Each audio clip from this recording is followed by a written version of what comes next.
Agora sim, dando início ao período da tarde, que tem sido bastante aguardado, inclusive, teremos dois painéis bastante especiais com os dois Thiagos, mas agora vamos começar com o primeiro aqui, e para isso eu convido ao palco já, a nossa telinha aqui, o Thiago Cordeiro, que é CEO da Good Storage, já está aqui com a gente na tela, e já vou também acrescentar o Henrique Sisman, que é diretor de conteúdo e jornalista aqui da Smarts. Thiago, obrigado pela presença, sei que é corrido aí para você, então tirar 40 minutinhos do seu tempo para bater um papo sobre a Good Storage e sobre o mercado de self-storage, sobre mobilidade também, sobre Smart Cities e tudo mais que a gente vai tratar aqui hoje.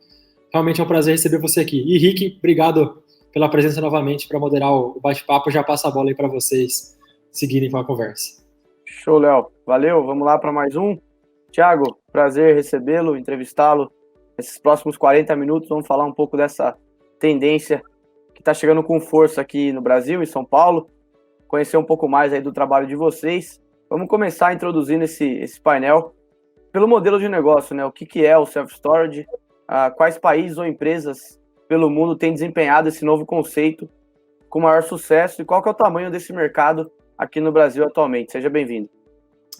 Obrigado, Henrique. Leonardo, acho que não estou mais te vendo aqui, mas obrigado também. Obrigado pelo convite da Smartus.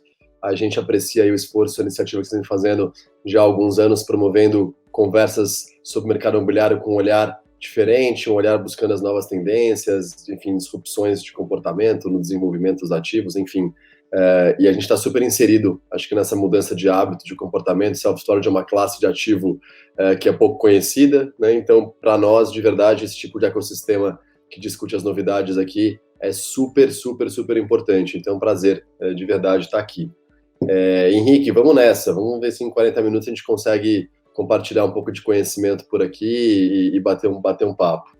De forma bem abreviada, self-storage surge nos Estados Unidos na década de 70, ali no período dos baby boomers, né, americanos, conhecido como grandes acumuladores, a grande, no pós-guerra, ali, a grande classe média acumuladora e consumista nos Estados Unidos, que promoveu o crescimento por lá. Surge essa ideia, que decola mais nos anos 90, né, entre pessoas físicas. Hoje, self-storage, tem 59 mil unidades de self-storage nos Estados Unidos. É um mercado de 300, 400 bilhões de dólares de valor de mercado, super fragmentado, porque nos Estados Unidos, enfim, você tem muitos desenvolvedores imobiliários pequenos de várias regiões que foram desenvolvendo, então é muito comum você tem desde 4 maiores empresas listadas na bolsa, que tem 25% do mercado, como o restante pulverizado em pessoas que têm 4, 5 empresinhas menores, mas super bem difundido, uma categoria de ativos super conhecida por lá, e aí 95% pessoa física. Aqui no Brasil, há uns 20 anos atrás, uma pessoa, engraçado, teve nos Estados Unidos, achou interessante em Orlando o conceito, fez um estágio numa unidade de self-storage nos Estados Unidos, veio para cá, montou o primeiro, sendo mais ou menos 98, por aí.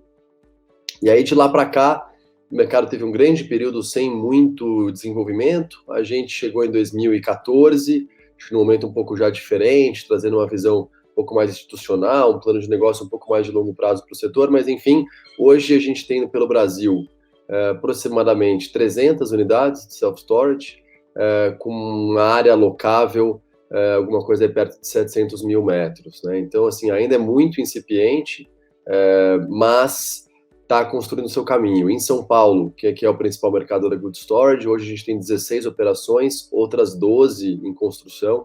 Então, na cidade de São Paulo, a gente deve terminar o ano que vem com 28 unidades, o que já é algo, assim, se comparar com outras cadeias de varejo, por exemplo, né, que enfim, seria uma comparação lógica pela categoria de ativo, a gente já começa a ter alguma representatividade, o que favorece que o awareness, né, o conhecimento sobre o produto comece a se difundir um pouco mais, né, e isso tende, acho que, a levar a indústria para um outro patamar. Mas esse é um pouquinho como surge no mundo e como é que a gente espelhou para cá e onde a gente está.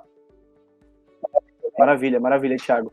As medidas de isolamento social, de quarentena aí, que foram realizadas não só nos Estados Unidos e na Europa, mas também aqui no Brasil, elas colocaram em evidência, em destaque, a importância de se ter mais espaço para viver com as pessoas passando muito mais tempo dentro de casa.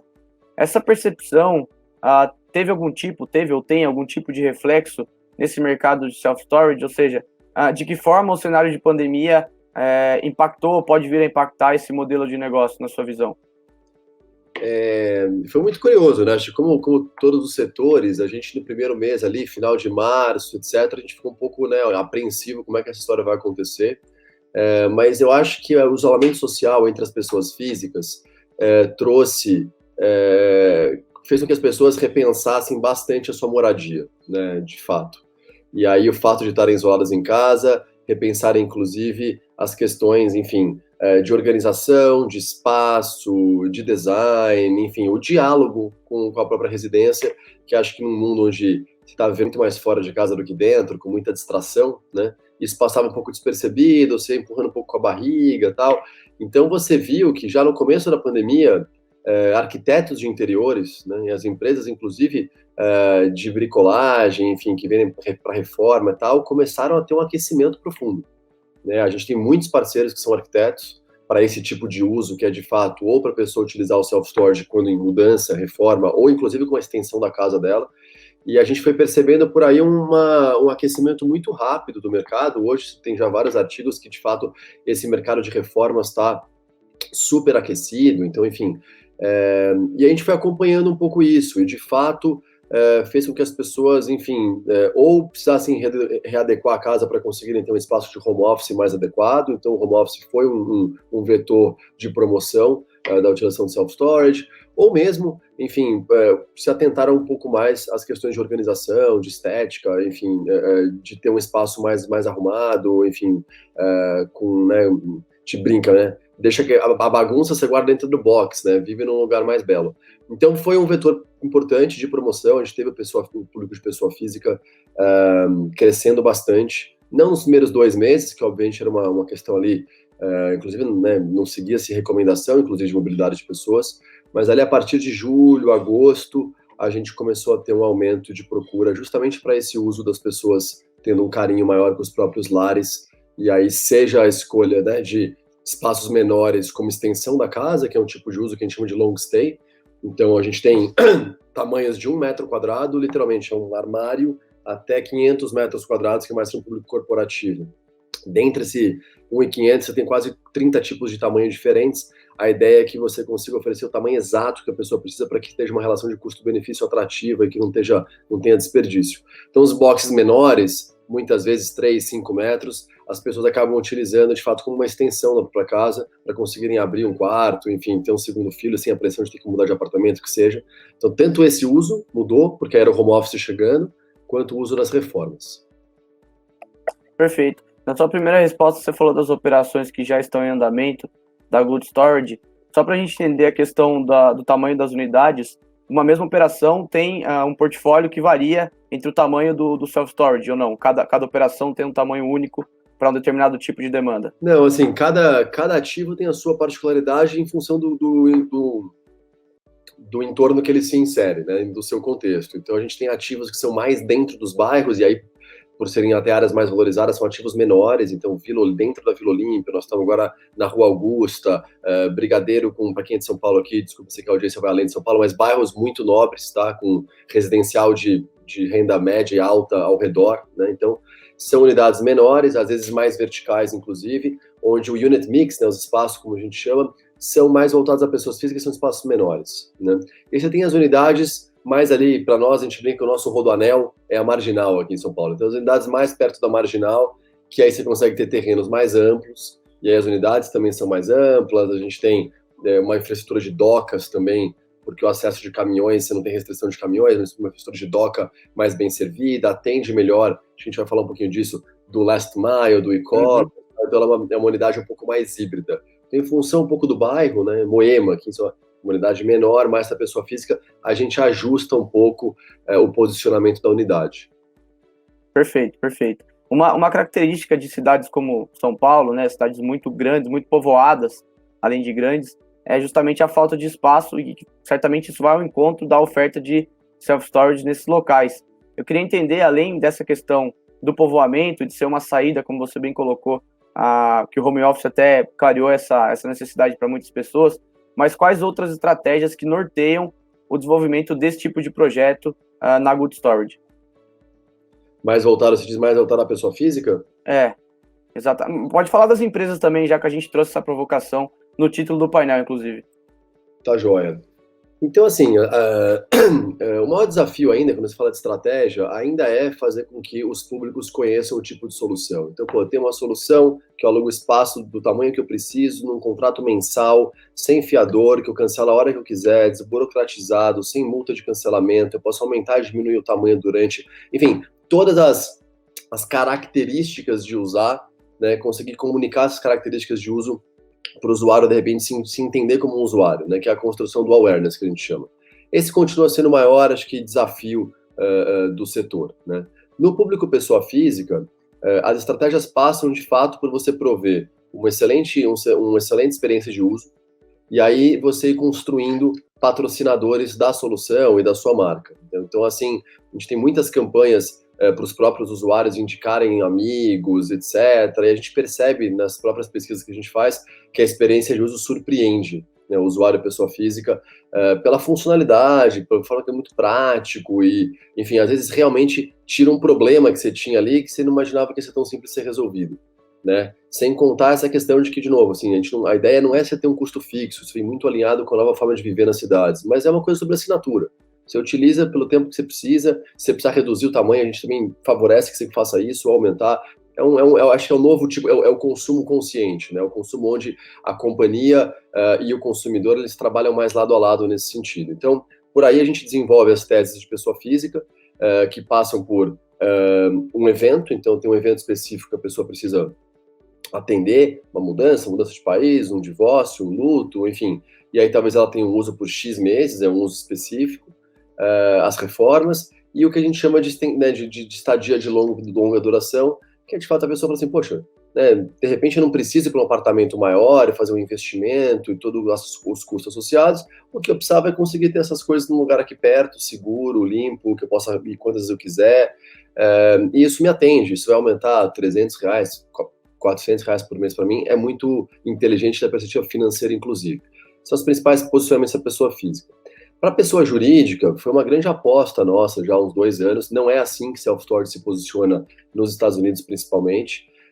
Mas eu identificava que era para mim muito claro que a cidade, até por conta do plano diretor da cidade, não ter respeitado espaços dentro da cidade para armazenar, para centros de distribuição, para armazenagem, né, para a indústria leve, etc. A cidade foi se edificando e continua se edificando e se adensando, mas sem esses espaços que estão desenhados mais para uma infraestrutura para o centro urbano, né?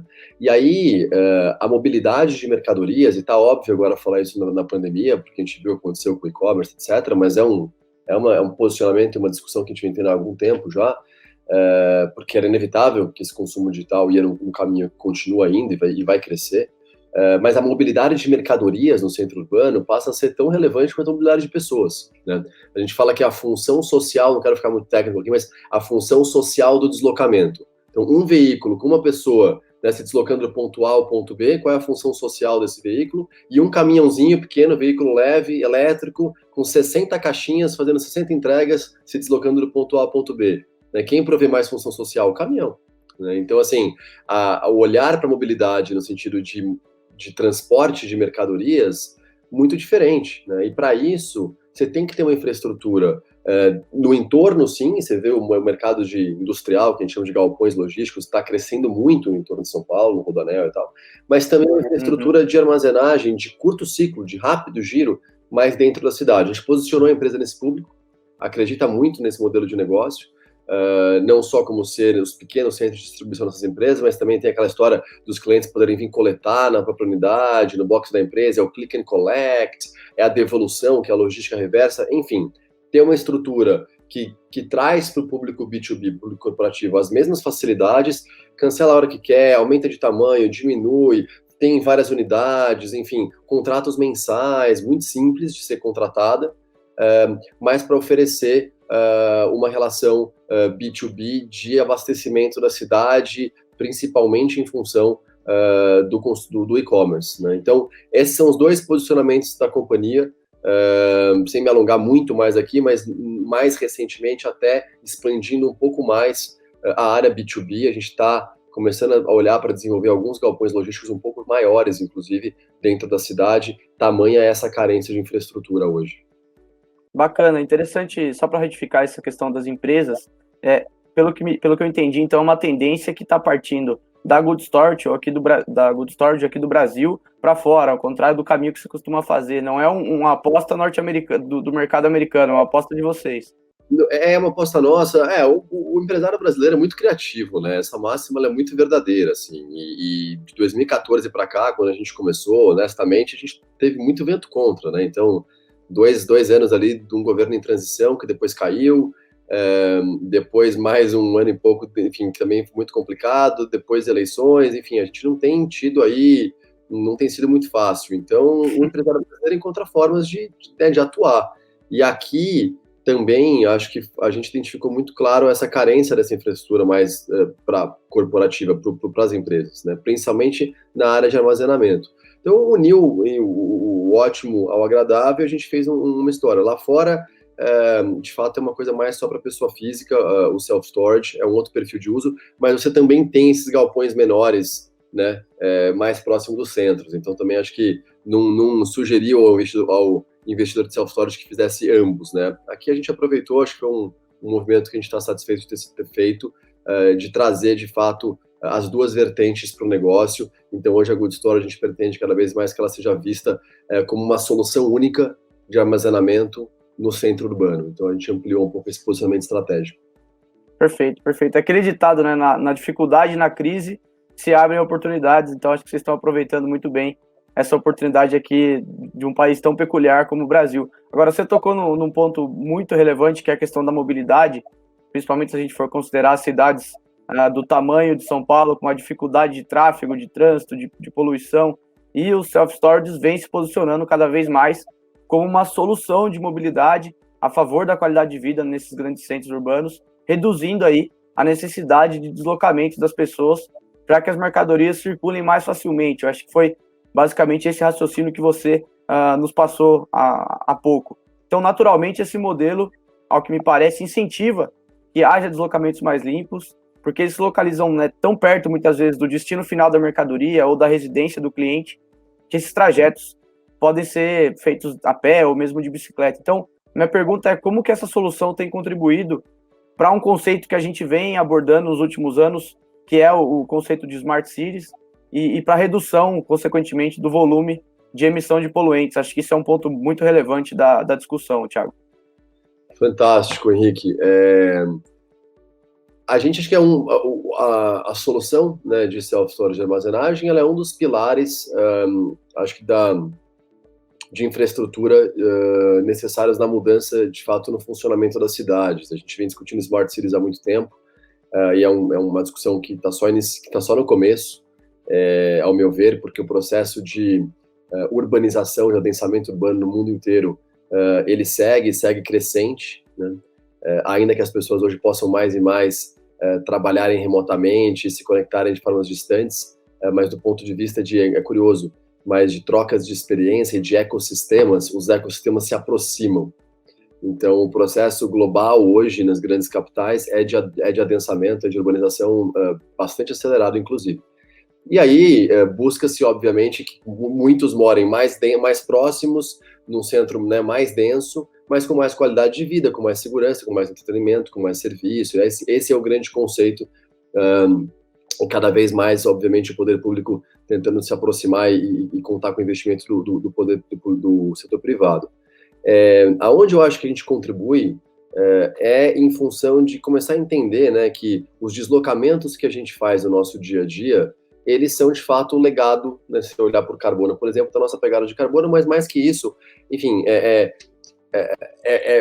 não só isso, mas popular as ruas, enfim, então, o deslocamento de uma forma muito matricial, né, ele deve passar por um entendimento de ser otimizado. Então, distâncias mais curtas, rotas mais otimizadas, etc. Isso em escala para uma cidade inteira tem um impacto ambiental, tem um impacto em qualidade de vida, tem um impacto sonoro, etc., muito relevante, quando você pensa em escala. Então, se você levar do seu cotidiano mais otimizado, então, ao invés de eu me deslocar 200 km por semana, com tal modal, com tal veículo, eu passei a ter uma vez que eu me desloco 100, e se você levar isso para a escala e falar assim, você tem metade dos deslocamentos acontecendo na cidade, é muito relevante, tá?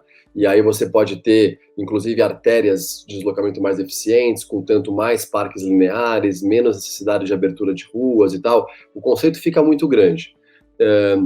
Do ponto de vista de entregas e de logística urbana, então é mais claro ainda, a questão do consumo digital, do e-commerce, a experiência de uso hoje do consumo é tão fácil, né, tão simples, existe uma arte tão grande por trás, que a turma chama de UX, de User Experience, e você consegue comprar com poucos cliques, etc., que você fraciona muito as compras. Então, assim, você tem um hábito já, e isso vai continuar cada vez mais, porque os grandes varejistas, né, fazem um pacote de assinatura mensal em que a entrega é grátis, eles promovem o envio. Então, mesmo supermercado, as compras mensais e tal, né, as compras da casa, você acaba fazendo ela de uma forma muito mais fracionada. Então, o crescimento do mercado digital não é só por receita. Por receita ele tem sido aí, esse ano, já uns 40%, mas em número de envios ele é exponencial, porque você fraciona muito o pedido. E aí, esse produto, essa mercadoria, tem conseguido ponto A ao ponto B ter eficiência, né, nessa entrega. Então, assim, modais, ter uma estrutura de self-storage, voltando à sua pergunta aqui, para não devagar muito na filosofia dos Smart Cities, que é fascinante. O que a gente percebe de alguns clientes nossos? Nós estamos em 16 unidades, vamos ter 28 até o final do ano que vem. Há vários clientes de entrega de última milha presentes em várias dessas unidades, fracionaram seus estoques em vários pontos da cidade, e a partir de você ter esse estoque já mais dentro da cidade fracionado, nessa re-roteirização, na otimização de rota, ganharam eficiências brutais. E a eficiência não é só para ele de custo e velocidade de entrega, logo, portanto, fidelização do cliente, mas é para a cidade também. Está mais eficiente, a entrega está mais rápida porque ela é mais curta, gerou menos monóxido de carbono, gerou menos distúrbio, gerou menos poluição sonora, e por aí vai. Então, na parte de logística, essa infraestrutura para dar conta desse novo adensamento urbano, ela é muito necessária. Sejam das unidades menores, como é o self-storage, sejam unidades um pouco maiores de logística também, né, da onde chegam as mercadorias em cargas maiores, né, do interior, enfim, das principais rodovias. Isso sai, a gente chama de pallets, né, vem tudo paletizado e aí passa para caixinhas menores. Esse ponto de transbordo de grandes containers para unidades menores são áreas também um pouco maiores, muito carentes e muito necessárias para que a cidade, enfim, consiga, no final do dia, que a gente fala de Smart City, a cidade consiga entregar uma experiência de habitação, né, de convivência, de mais qualidade em escala, né, para todos. Então, a gente fica contente de participar dessa discussão de logística verde, né, que a gente chama, que é não só, né, os pontos avançados que te dão essa garantia de distribuições mais eficientes, mas aí passa pelos modais também. Quanto mais dentro da cidade você tiver, maior já é hoje, e isso é uma tendência, mas os veículos vão ser elétricos, né? Os veículos das empresas de logística, por uma questão de imagem, por uma questão de ESG, né, que a gente tem discutido muito, Environmental, Social and Governance, que são temas mais relevantes, as empresas vão se antecipar a esse movimento de que esses veículos sejam veículos mais limpos. A gente tem empresas que fazem entrega de bicicleta, mais de uma, em várias unidades nossas. Então, também essa é outra grande vantagem. Você podendo fracionar o seu estoque, colocar ele mais dentro dos bairros, o tipo de modal, né, da entrega que sai dessa unidade nossa para o destino final, você permite fazer entrega a pé. Nós temos uma unidade em Moema, por exemplo, aqui, para quem não conhece, um bairro de Alta Renda em São Paulo. Você tem todo um comportamento de consumo no entorno de 2 quilômetros e com frequência de compra online, você consegue estruturar um estoque avançado para aquela região. E aí você consegue fazer entrega a pé, entrega de bicicleta, entrega de scooter elétrica, entrega de carrinhos elétricos. Então você pode, eu te garanto, em escala, as empresas de logística urbana, elas vão puxar esse modal limpo com muito mais velocidade do que os consumidores, enfim, os motoristas normais. Então tem muita coisa boa, a gente gosta desse tipo de discussão. Desculpe me alongar aqui, mas para mim é... Imagina. Cara, sensacional esse emaranhado de coisas que envolvem para que a gente consiga alcançar uma cidade mais inteligente, e acho que o grande desafio é conseguir expandir esse conceito para outras regiões, uma cidade do tamanho demográfico que é São Paulo, mas alguém precisa começar, e a gente parabeniza iniciativas como a que vocês têm adotado. Eu tenho uma pergunta sobre Last Mile, mas antes eu vou repassar as perguntas da audiência que começaram a chegar aqui ao longo do nosso bate-papo. A primeira pergunta é da Amanda Ruiz. Se vocês estão buscando algum nicho ou se o público-alvo é amplo. Como é que é feita e mantida a comunicação com esse público? Nicho não, se a gente está falando de público-alvo, né, dos nossos clientes, Amanda, é um pouco aquilo que eu estava conversando com você. 2 principais clientes, né, pessoa física, pessoa jurídica, a comunicação com esse público, principalmente online, né, então via aí os principais sites de busca, e-mail marketing, enfim, estratégias de geração de lead, de conversão online. O negócio é muito de baixo custo, então a gente não tem, obviamente, uma condição de fazer posicionamentos e campanhas em veículos de muito impacto e de grande circulação, até porque acho que a segmentação do nicho, na verdade, é quem tem a necessidade. Então, o segmento é muito amplo, de, teoricamente, 18 anos para cima, e com alguma restrição, obviamente, na classe econômica, em função do custo da solução. Mas, atingidas, acho que essas 2 condições, qualquer um é usuário, desde que tenha essa necessidade. Então, é muito mais tentar encontrar em que momento esse público está, né, do que uma característica do perfil dele. É uma coisa muito mais de momento. Perfeito. Só para complementar, Thiago, quando você fala em restrição de renda, a gente está pensando em que recorte aí? Entre C+, e B- para cima, né? A gente ainda acha um pouco por aí. Perfeito. O self-storage, na verdade, ele é uma derivada de quanto custa para comprar o imóvel, né? Para reformar o imóvel, para construir o imóvel e para oferecer o espaço. Então, você tem tudo um pouco aí interligado, mas acho que de ser mais para cima, a gente que pudéssemos, né, oferecer a todos, mas acho que é um pouco por aí hoje a linha de corte. Maravilha, maravilha. O Cristiano Lefeld pergunta se esse também é um conceito, esse eu creio que seja o self-storage, se também é um conceito de dark stores, ele pergunta.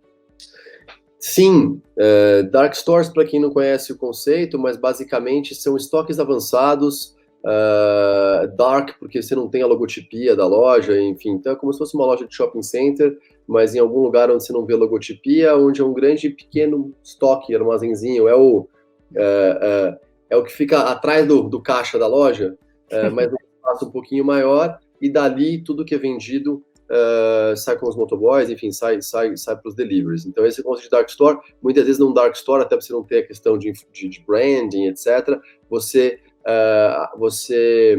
acomoda, enfim, você concentra algumas marcas, algumas operações para ganho de escala em logística. Isso é muito importante. Se o baúzinho do motoboy vai sair, quanto mais cheio tiver o baú, mais eficiente a entrega e enfim, preserva a margem. Então você tem um ganho de escala importante. Esse é o conceito de dark store. Self-storage é uma solução para isso? Sim. Temos algumas? Temos.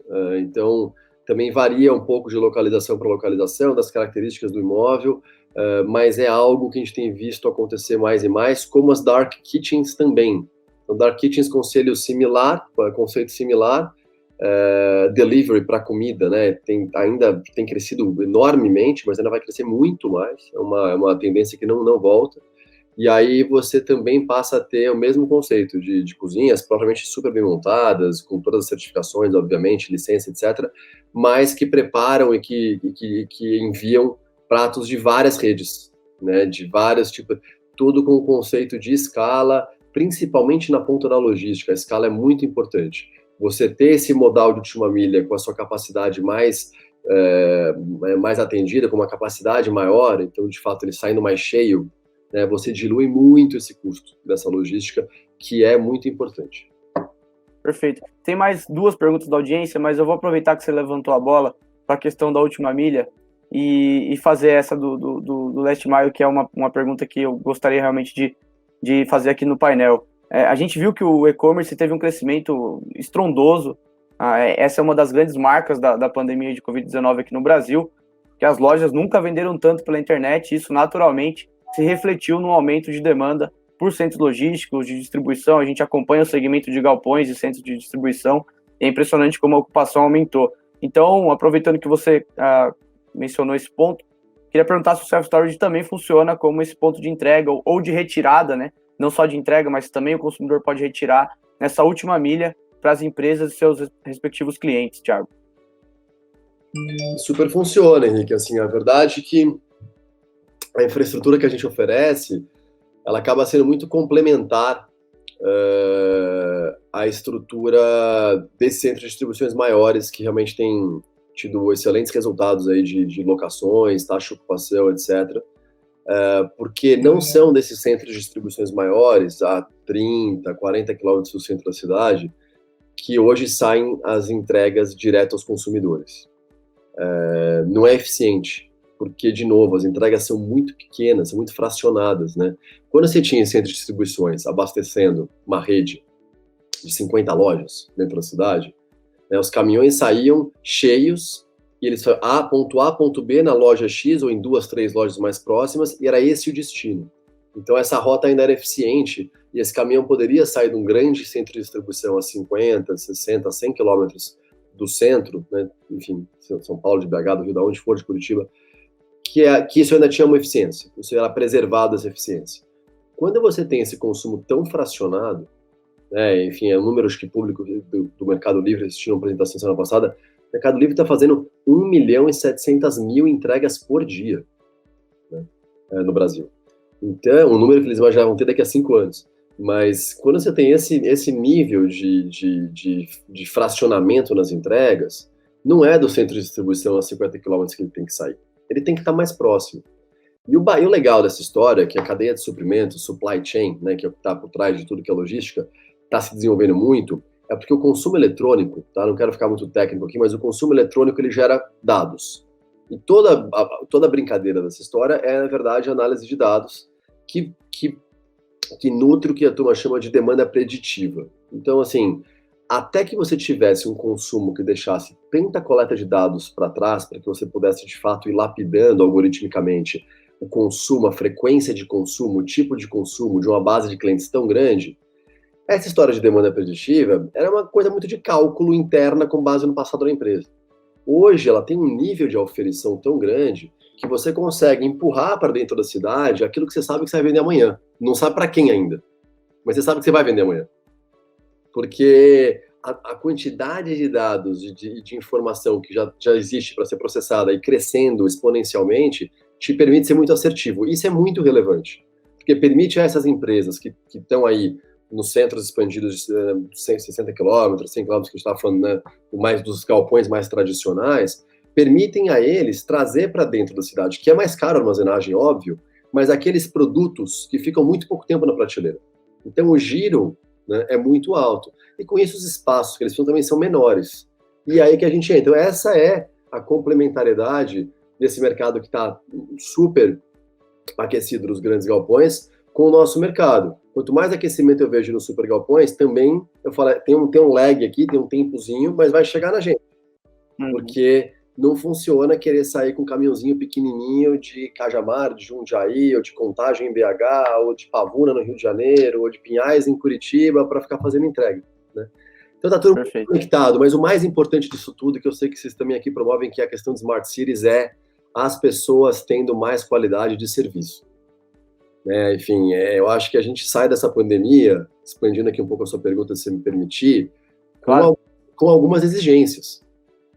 Eu acho que a gente vai ver, vamos dizer que, de repente, a gente tem a vacina, né? Vamos dizer que, viramos uma chave, pensa num cenário, todo mundo tá imunizado, e vamos voltar naquela vida maluca que era antes. Não vai voltar. Você vai sentir falta de ficar um pouco em casa, você vai sentir falta de ter mais tempo com a sua família, você vai estar assim, eu vou no shopping, parar o carro é 30 minutos, a gente nem lembra mais, mas deslocar mais 30 e tal, e o estacionamento valet custa 12, 18, 30, olha, não, para quê? Então, assim, algumas comodidades e impactou o nosso estilo de vida, né? E aí, quando a gente fala de Smart City, é isso, é a cidade conseguir prover infraestrutura e serviço para que as pessoas possam viver melhor e poupar tempo, né? É um ativo muito precioso.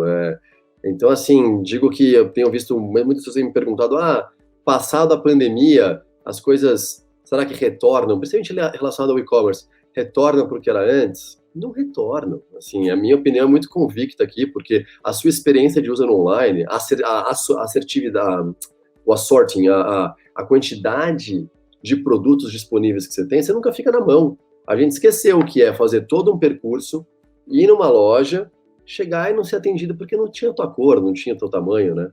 Então, para mim aqui, eu sinto que assim, as cidades vão e estão caminhando, isso em vários setores, em saúde, em educação, para oferecer melhor qualidade de vida para as pessoas. E é isso que sustenta, aí é meio que o ovo e a galinha, um nutre o outro, mas esse movimento de adensamento urbano que está acontecendo em todas as regiões do planeta. As pessoas vão viver mais próximas, fisicamente, inclusive, em espaços menores, né, que é o que a gente está começando a ver aqui em São Paulo, a quantidade, né, desses apartamentos estúdios que já estão sendo lançados, entregues, e as pessoas passando, de fato, a se readequar, muito mais bem localizados, então com mais acesso ao entretenimento, à segurança, a verde, a lazer, etc. Mas aí, por conta do custo de tudo isso, espaços menores. Perfeito, perfeito. Inclusive, você falou dos shoppings, a gente vai ter amanhã na programação o conceito de mall as a hub também, que é bastante novo e bastante interessante. A gente vai discutir isso aí amanhã também. O Thales Carvalho perguntou se você pode desenhar a experiência do cliente final. Ele imagina que a experiência seja distinta para a pessoa física e para a empresa. Thales, se eu conseguir entender aqui, assim, do ponto de vista de experiência, o processo é muito parecido, simples, desburocratizado para os dois públicos. Você chega na unidade, pelo site você consegue fazer o caminho todo, vou começar pelo site. Encontrar o tamanho que você precisa, escolher a unidade, fazer a assinatura do seu contrato, sai com a sua senha de acesso emitida. Nas unidades, vale para os dois públicos aqui, você tem uma senha de entrada, você não depende de ninguém para chegar no seu box, que é de uso exclusivo e individual seu, o cadeado, enfim, é tudo. A gente não tem sequer gestão e controle do que é armazenado. A gente tem que respeitar na entrada, obviamente, os itens que podem ser guardados ou não, de procedência, inflamáveis, etc. Mas o espaço é de total uso, fruto e responsabilidade como se fosse um conceito de inquilino, né, do usuário. Então você pode entrar e sair de forma absolutamente independente, por isso que é o self-storage, o auto-armazenamento.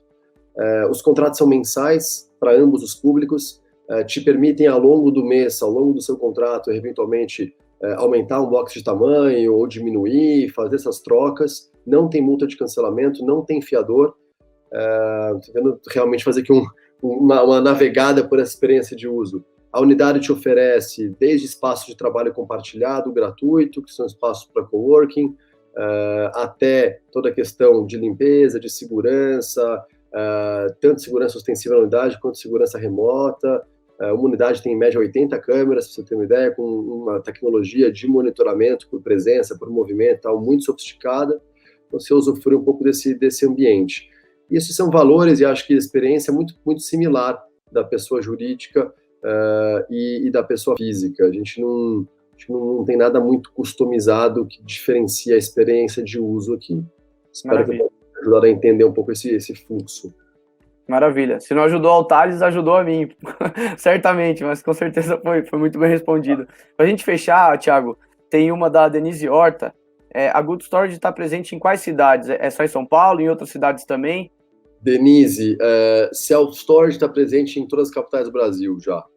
Nós só em São Paulo. E a razão disso é que a gente, como eu estava comentando aqui no início, né, o nosso grande competidor, nosso grande desafio aqui é criar awareness, gerar conhecimento sobre o produto. E a gente ainda entende que concentrado em um só mercado, sob a perspectiva de posicionamento estratégico, nos ajuda a ir criando relevância. Uma relevância essa que é justamente importante para conseguir difundir a atividade, difundir a solução, etc. Então, hoje a gente tem, na verdade, uma em Santo André, no ABC, mas todas as outras em São Paulo. Essas 12 que a gente está desenvolvendo são todas em São Paulo também. Isso não quer dizer que ficaremos apenas em São Paulo, mas essa é um pouco a nossa cabeça. Mas te diria que em todas as capitais, em escalas diferentes, em proporções diferentes, mas a necessidade e o interesse de utilizar existe. Maravilha, Thiago. Bom, eu vou chamar o Léo aqui para a gente seguir com o evento. A gente bateu aqui os 40 minutos. Eu tinha até planejado outras perguntas, mas, Thiago, já faço o convite aqui para você que seja consultado para as nossas matérias, nossos conteúdos aqui na Smartus. Certamente vai ser muito relevante escrever sobre esse segmento e tirar mais dúvidas da audiência. Se você que está na audiência ficou com alguma dúvida, pode também nos procurar a gente faz essa conexão com o Thiago. Foi um prazer entrevistá-lo e aprender mais sobre esse mercado. Thiago, um abraço. Henrique, obrigado. Ótimo papo mesmo. Perguntas que me ajudou aqui a tentar difundir um pouco, compartilhar conhecimento. Muito, muito boa sua condução. Que a gente possa trocar mais ideias, com certeza. Pode contar comigo, você tem meus contatos por aí. E, Léo, obrigado pelo convite, estou te vendo aqui em cima já. Fantástico, sou fã do trabalho da Smartus, de verdade. Tem que promover ideias novas. A cidade está mudando, a forma de morar está mudando, como a gente quer contratar os serviços está mudando. E eu acho que vocês são, assim, estão promovendo isso já há algum tempo com excelência. Obrigado, Thiago. Obrigado pelas palavras e pela presença. Sei que é corrida aí, então é um prazer receber você aqui. Thiago, para encerrar, surgiu uma última pergunta bem objetiva aqui, só para não deixar o Marcos sem resposta, o Marco Pacheco. Ele pergunta se vocês pensam em abrir franquias ou trabalhar nesse modelo. Marco, franquias, acho que num horizonte mais médio prazo, não. O nosso modelo de negócio, nós somos proprietários dos nossos imóveis. No final do dia, a gente, enfim, desenvolve ativos imobiliários, opera os ativos imobiliários, mas buscando o retorno que é o dividendo dessa operação. Então, eu tenho sócios, né, na companhia, a gente adquire mesmo os imóveis, sócios investidores, para desenvolvê-los e operá-los. Isso não quer dizer que talvez o setor não passe por esse modelo, não é o caso hoje. Você tem sim pessoas que tomaram, empreendedores, né, que escolheram por alugar o imóvel e montar uma operação em um imóvel alugado, então reduz a necessidade de capital inicial para não ter que comprar um imóvel, reformar um imóvel. Você fica exposto, acho que a não renovação desse contrato de locação, por mais longo que você faça, então acho que esse é o contraponto, mas isso você encontra, né? Então, quem opera imóvel próprio, no nosso caso, e quem opera imóvel alugado. A franquia, eu acho algo um pouco mais complicado, você tem uma iniciativa ou outra, mas ainda não tão difundida, pode ser que seja um caminho. Se for seu interesse, pesquisa na internet, que você tem uma alternativa ou outra, sim. E se quiser bater mais papo, pode mandar um e-mail para mim que eu te ajudo. Perfeito, Thiago. Ficou claro aí para o Marco e todo mundo. Como o Henrique disse, a gente tinha mais algumas perguntas para colocar, mas com certeza a gente vai transformar essas dúvidas em outros formatos de entrega aqui dentro da Smarts, de conteúdo, é claro, seja matéria, entrevista, enfim, live. As portas vamos fazer um tour um dia, a gente faz um live filmando, alguma coisa bem com o cara da Smartus. Vamos fazer um tour da unidade, porque as pessoas se impressionam como essa experiência de uso. Poxa, mas é assim, é tudo bonito e tal, e tem música, e é legal, assim, eu estou acostumado a ver essa surpresa. Vamos tentar impactar o público podemos fazer um tour, inventando aqui, não sei se podemos fazer um tour juntos ali, alguma coisa meio divertida, assim. Gosto da ideia, hein? Vamos fazer acontecer. Tá bom. Thiago, obrigado pela presença, um prazer receber você aqui. Rick, obrigado pela moderação também. Valeu, Léo. Cuidem-se. Um abraço. Tchau, gente.